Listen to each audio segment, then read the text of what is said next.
Povo de Deus, seja muito bem-vindo, muito bem-vinda a mais uma aula da nossa Escola da Bíblia, Emanuel. Estamos juntos, né, Benção, para aplicar mais um conteúdo do nosso módulo 2.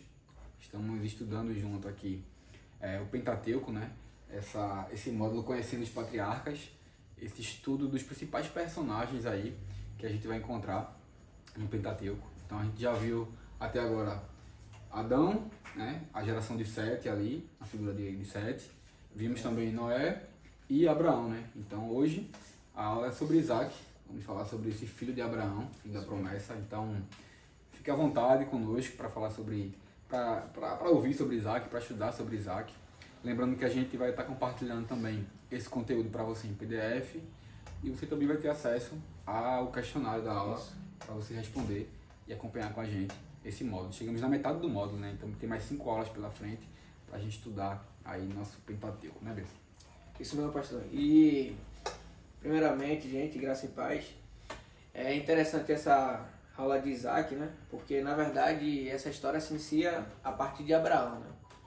Então, Abraão, ele tem uma promessa e a partir de então é que vai vir toda a continuidade sobre isso. Um personagem aí que é o filho de Abraão, a gente já viu na última aula, né? E Isaac é o conhecido como o filho da promessa. E é a partir daí que a gente vai analisar um pouco. Quem foi Isaac? Só para a gente entender que a promessa vem no capítulo 15 de Gênesis. E aí a promessa é dada pelo Senhor a Abraão, né? Que na verdade nesse período era conhecido como Abrão. Mas o nascimento de Isaac, após os fatos ocorridos, né? Depois do nascimento de Ismael, depois de mais uma vez Deus aparecer para Sara e fazer a promessa, Isaac só vem nascer no capítulo 21, né? 21. E aí que inicia de fato a história desse personagem. E aí a gente trouxe aqui pelo menos 3 pontos importantes para a gente conhecer esse personagem Isaac. A gente costuma brincar que Isaac é um personagem que está no meio de 2 grandes personagens, né? O seu pai e o seu filho têm grandes histórias, mas ele é um personagem ali que está nesse meio, que talvez tenha pouco escrito sobre ele, mas que a gente vai tentar aqui desvendar algumas coisas, né? Então, assim, como o Besson falou, é o filho da promessa, é o filho de Abraão e Sara, o filho prometido por Deus a Abraão e Sara. E esse, de fato, o nascimento dele está lá em Gênesis 21. Então, a gente lembra que Isaac foi prometido, né, Benção, quando Sara ainda era estéril, né? Isso. Quando ela ainda não podia ter filho. Então, era esse filho que Deus estava falando. A gente vai lembrar que Abraão teve outro filho, né, Ismael, com Agar, mas que a promessa de Deus viria da descendência de Isaac. E aí o significado do nome, né, que traz consigo essa expressão riso, né, esse sorriso, né. Então, alguns estudiosos e teólogos dizem que, primeiro, obviamente, pela alegria de Abraão e de Sara de ter realmente uma criança, de ter o seu sonho, a sua promessa realizada, né, de ter um filho desse casal prometido por Deus. Mas também, já li, alguns teólogos trazendo a ideia de que é interessante que na história, quando Deus ele vai prometer para Sara e falar com Sara que ela daria a luz a um filho, ela dá um riso de ironia, né? Como assim eu, né? Como assim? Então, é como se Deus estivesse ressignificando esse sorriso dela, que era de ironia, como um riso de alegria, né? Então, Isaac vem à tona e nasce aí nessa família, nessa história, né? E a gente tem essa infância e juventude de Isaac, que ele cresce nesse ambiente de fé, né? E de promessa, né? O grande filho da promessa. Então, sem dúvidas alguma, Isaac está todo recheado de expectativas sobre ele, né? Porque é o grande filho prometido. Então, todas as pessoas que estão ao seu redor sabem dessa promessa de Deus e olham para essa criança nessa perspectiva, né, do grande filho aí.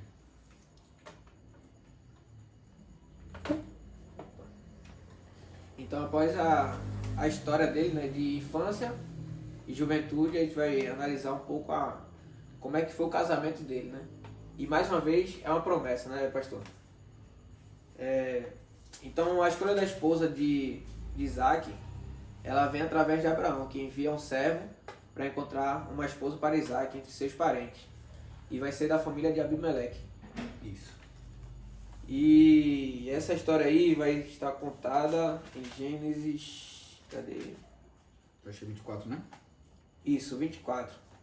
Que é quando o servo vai lá nas terras de Abimeleque Isso. e vai encontrar. A importância de seu casamento. Encontrada em Harã, Rebeca se torna esposa de Isaac em uma união ordenada por Deus. A continuidade da linhagem e promessa de Abraão através de Isaac e Rebeca. Então é eles quem vão dar continuidade nessa linhagem, né? Eles quem vão seguir essa genealogia. Então é isso, né? A gente percebe que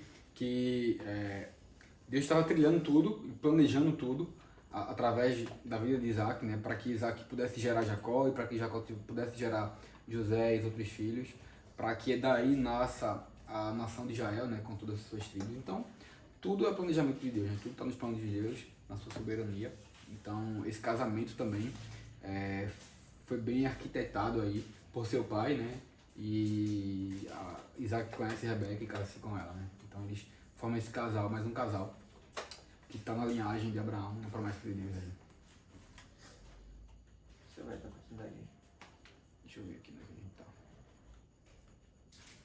Teve o sacrifício antes, né? Um pouquinho antes da história, quando o Isaac era mais jovem, ele tem a questão do sacrifício dele com seu pai, né? Que acho que da história do Isaac é o fato mais importante aí, o principal, que a gente costuma lembrar, né, quando fala de Isaac. Então fala pra gente um pouquinho mais sobre isso aí. Então, primeiramente, para falar sobre o sacrifício, né, pastor? A gente vê que é uma prova de fé. Deus ele vem testar Abraão, pedindo que ele sacrifique o único filho, né? Que seria o filho da promessa. E Abraão ele não hesita, ele vai lá e realmente vai cumprir, né? Só que aí todos já conhecem essa história, que quando vai lá no Monte Moriá, Isaac, na verdade Abraão vai lá matar Isaac e aparece uma luz, né, um anjo, e diz que não é necessário que aquilo aconteça. Deus ele já viu, já testou Abraão e principalmente é um fato importante para Abraão, né? Ele entender que ele pode confiar no Deus. Porque foi Deus quem prometeu, é Ele quem vai cumprir. Então nada é de nós, né? É mais interessante por conta disso. A gente tem que entender que Deus ele cumpre as promessas dele como quer que seja. E o segundo ponto aí é uma obediência e submissão. Isaac demonstra obediência ao aceitar o papel no teste de fé de Abraão. Ele quem iria ser o cordeiro, né? Ele quem iria ser o sacrifício de fato. E, por fim, a substituição pelo carneiro, que é o simbolismo que vai acontecer futuramente, né? Através de Jesus ali na cruz. E eu acredito que são esses aí os 3 pontos principais no sacrifício de Isaac, né, pastor? Isso.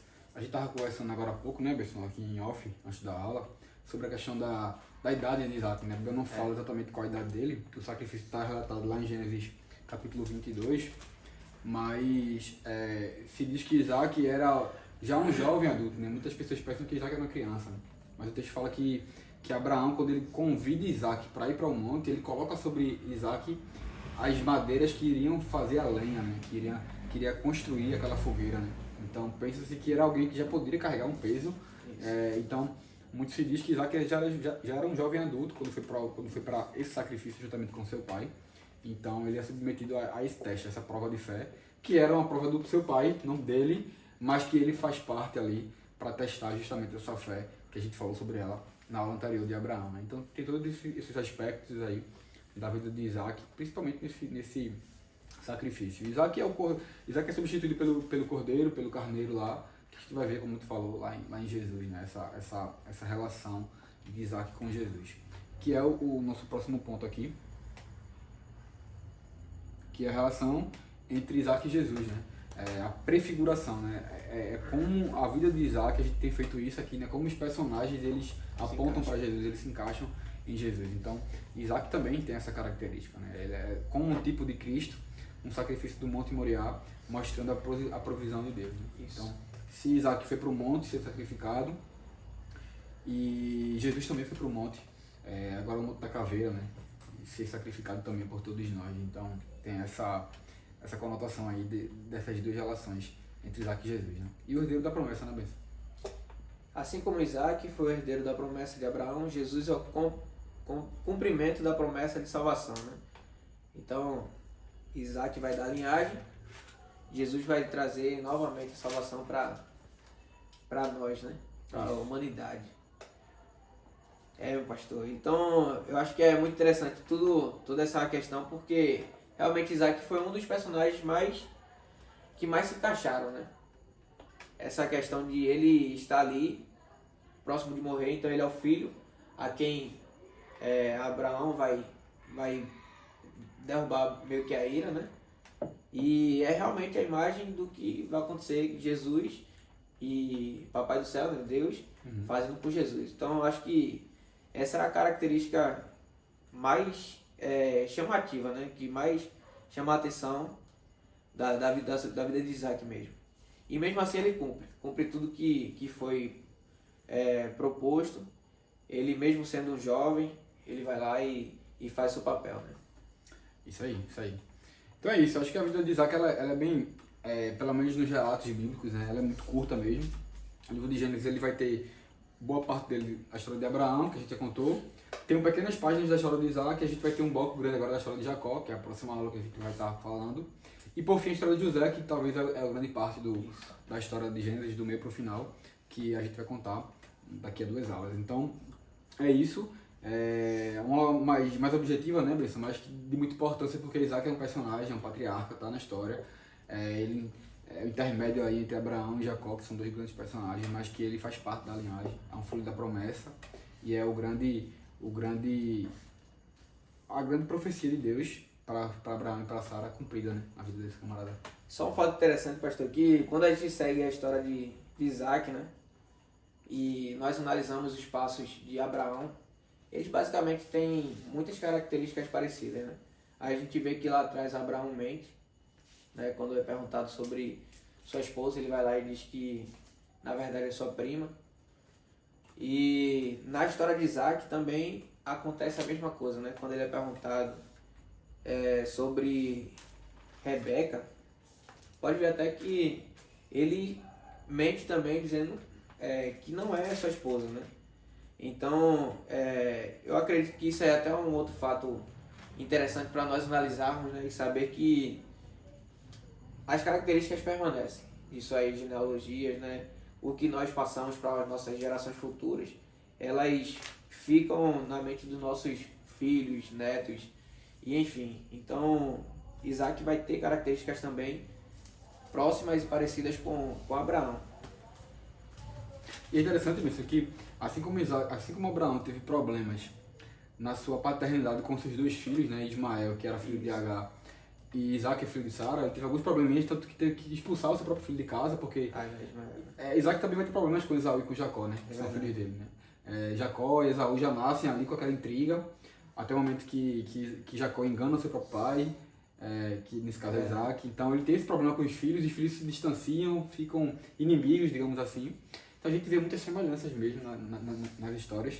Isso só reforça, Abisson, também o nosso Deus, como ele opera nas nossas vidas, né? Apesar das nossas imperfeições, apesar desses homens serem tão simples e tão sujeitos a errar mesmo nas suas histórias, mas eles foram usados por Deus, né? E hoje eles estão na memória bíblica, eles estão ensinando pra gente essa caminhada cristã. Então, de fato, isso reforça que o grande herói da história, de fato, é nosso Deus. É o grande condutor disso tudo, né? Que nada sai do controle dele. Então, bacana isso aí, essas características semelhantes entre esse pai, Abraão e Isaac.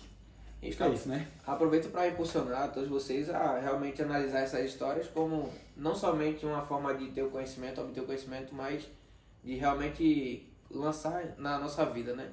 De pôr em prática. Olhar o que Deus quer nos ensinar através de cada personagem desse e saber o que é que Ele quer de nós. De entender o que é que Ele está mostrando. Aproveitem, repassem o conhecimento, comentem experiências, passem para os familiares. Eu acredito que muitas vidas são tocadas através dessas histórias, né? Apesar de ser algo bem simples, tem muito o que passar, é algo poderoso. Então é isso, meu pastor. Deus abençoe. Amém, benção. Uma benção, gente. Aproveitem, assistam a aula, como a gente falou no começo. Estudem o conteúdo, tá? Façam suas anotações. Se tiverem dúvidas, mandem pra gente conversar. e responda o questionário. E prepare-se para a próxima aula de Jacó, é uma aula mais densa, a gente vai falar sobre mais coisas, vai falar sobre Isaac, que faz parte da história de Jacó também. A gente vai estar junto, se Deus quiser. Amém. Deus abençoe, gente. Até mais e até a próxima aula.